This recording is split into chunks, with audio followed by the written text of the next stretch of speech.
Hello Brad, just a quick video to show what we found inside your transmission. This is what it looks like when it's all apart. I'll go over some things with you, and Eric, our man, will contact you with the different cost estimates for it. If we look at the pan, you can see the magnet. So you can see the metal on top of the magnet. That's a little bit abnormal where we don't expect there to be that much metal on there. It's there to actually collect the metal particles, so you're always going to have a little bit there, but that's a little bit too much there. We look at the different bearings in the washers. They look okay. This is your intermediate shaft. It looks okay.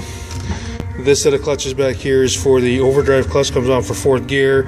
You can see the uniform coloring on the dark green disc, and the steel plate is nice and shiny across. This clutch is our forward clutch. Comes on for the forward gears. Is a dark green lining, and same thing, uniform color here, and our steel plate is a nice uniform color as well. This is our overdrive direct clutch, and these are one-sided discs, so you're going to have a friction material there and then a steel surface there. This clutch also has not been slipping. It looks fine. We did have broken snap ring above it. This snap ring should go all the way around. These are pieces. This should actually be attached, and that holds should be like that and go all the way around. That holds this clutch into this drum here, so that drum right there. It doesn't really damage the drum, but we're obviously going to have to replace that snap ring.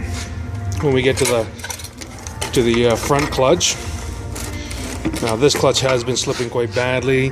You can see the bluing on this disc, or on this steel plate here.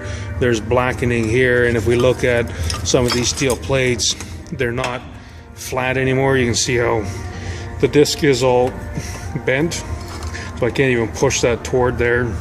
So that disc has gotten so hot that it's warped and now is no longer flat, so we're obviously got to replace those frictions and steels in that clutch.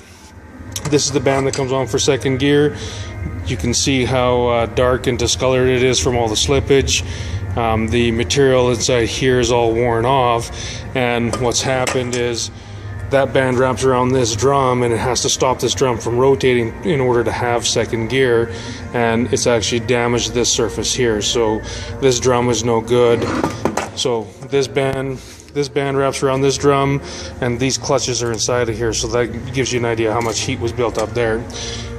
The low reverse band comes on for reverse and manual one holdback. It looks fine, as does our rear planetary assembly, the front planetary, and the overdrive planetary. They look okay. The pump appears to be okay as well. We have to measure it, clean it up and measure it just to make sure, but it looks okay. This is our range sensor. You can see there's oil down inside this cavity, and there shouldn't be. The oil wicks through here and then comes in through here, and it can cause poor contact and electrical codes, so that's going to have to be replaced for that reason. In the valve body, there's some different valves inside here that when we're doing a recondition, we would normally change 3 different valves in here, and there's some orifice changing as well as far as the valve body is concerned, in order to get crisper shifts and change the shift field and durability as well. So there's some things that we do all the time, and that's this governor solenoid, and this is the pressure transducer here. They're known to be bad, and the metal particles will get inside this solenoid and stick a valve, and then you'll have all kinds of different shift problems. So we replace that always, and the transducer we're going to recommend replacing as well. So that's basically what we found inside the transmission, so you know what we saw inside of it. And as I said, Eric or Amanda will contact you with cost estimates. Thanks.